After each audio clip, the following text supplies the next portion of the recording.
اساتذہ کرام، علماء اعظام، سامعین محترم، عزیز طلبہ،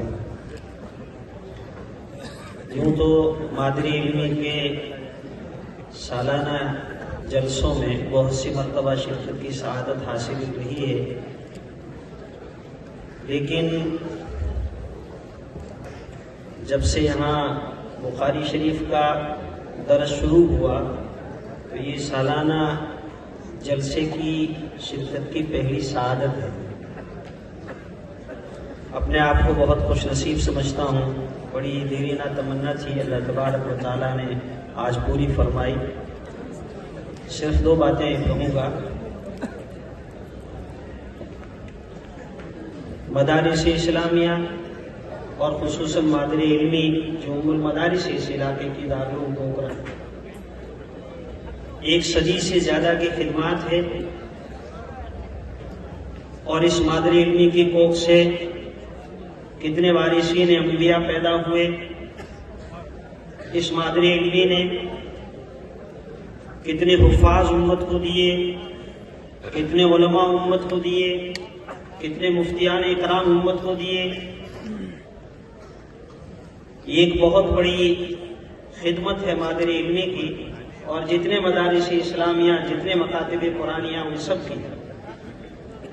بلکہ میں کہوں، ابھی ڈاکٹر صاحب کلام پیش کر رہے تھے، آپ کی طرف سے شاید یہ پہلا مرحلہ ہوگا کہ نعت پڑھنے والوں کو داد بھی جاتی ہے۔ ڈاکٹر صاحب، یہ پہلا مرحلہ ہے کہ جب یہ کسی انٹرنیشنل شاعر سے پہلی مرتبہ یہ سماعت ان کی سعادت حاصل رہی ہے، تو شاید ان کی پہل داد سے آپ کو دلگیر نہیں ہونا چاہیے۔ یہ ہماری بھولی بھالی عوام ہے جو اس کو سمجھتی نہیں ہے کہ کسی کو اس طرح داد بھی دی جاتی ہے۔ لیکن بہرحال میں کہنے کی ضرورت کرتا ہوں، امت کے لوگوں، ہندوستان کی سرزمین پر ان مدارس اسلامیہ کا قیام اللہ تبارک و تعالیٰ کی طرف سے نعمت عظمی ہے۔ ہاں، میں کہہ سکتا ہوں یہ وہ بھارت کے ناگرک ہیں۔ حضرت محتمم صاحب تشریف فرما ہیں اور کتنے مدارس کے یہاں ذمہ دار تشریف فرما ہیں۔ میں کہہ سکتا ہوں کہ بھارت کے یہ وہ ناگرک جو ان مدارس کی کوکھ سے نکل کر عوام کے سامنے جاتے ہیں، یہ فرشتہ صفت ہیں جن کے اوپر میرا وطن، میرا بھارت، میرا دیش جتنا گرو اور فخر کرے اتنا کم ہے۔ سبحان اللہ۔ یہ وہ عظیم خزانہ اپنے سینوں میں لے کر کے تمہارے سامنے آئیں گے۔ ان کو اساتذہ نے درس دیا ہے۔ یہ بوریا نشین جنہوں نے راتوں کو جاگ کر اور عظیم خزانہ اپنے دلوں میں جمع کیا اور امت کے سامنے پیش ہو رہے ہیں، یہ ہندوستان کے بہترین ناگرک ہیں جن پڑوسیوں کا ان کو سبق سکھایا گیا، ان کو ماتا پتا کا آدر سکھایا گیا، ان کو بڑوں کا احترام سکھایا گیا۔ جی ہاں، ان کو کہا گیا کہ جن کے دلوں میں بڑوں کا احترام نہ ہو اور جن کے دلوں میں چھوٹوں کی شفقت نہ ہو، وہ محمدی نہیں ہو سکتا۔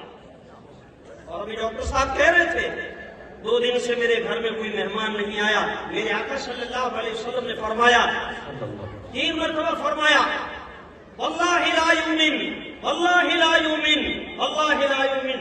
جوشی صاحب یہاں تشریف فرمایا اللہ کی قسم مومن نہیں، اللہ کی قسم مومن نہیں، اللہ کی قسم۔ کون کہہ رہا ہے اور کہاں کہہ رہا ہے؟ وہ جہاں جبریل امین حاضری دیتے ہیں، جہاں عرش الہی سے خدا کا قرآن نازل ہو رہا ہے، مسجد نبوی کا ممبر ہے، اور خدا کے بعد سب سے بزرگ ترین شخصیت یہ فرما رہے ہیں محمدی کہلانے کا مستحق نہیں ہے۔ کون؟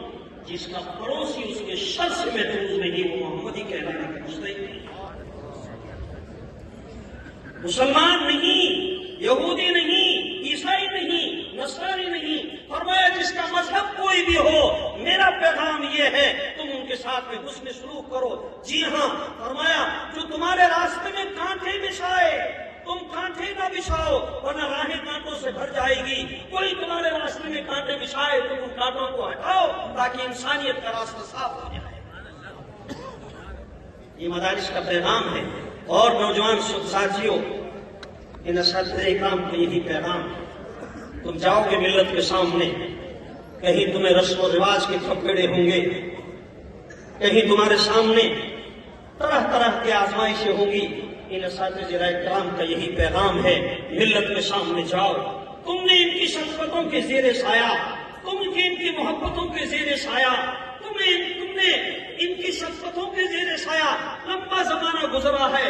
اب ان کی دعائیں لے کر تم میدان میں جاؤ اور صحیح معنی میں عملی اعتبار سے امت کے سامنے قرآن اور شریعت کا پیغام پہنچاؤ. یہ بھی اساتذہ کرام کا پیغام ہے.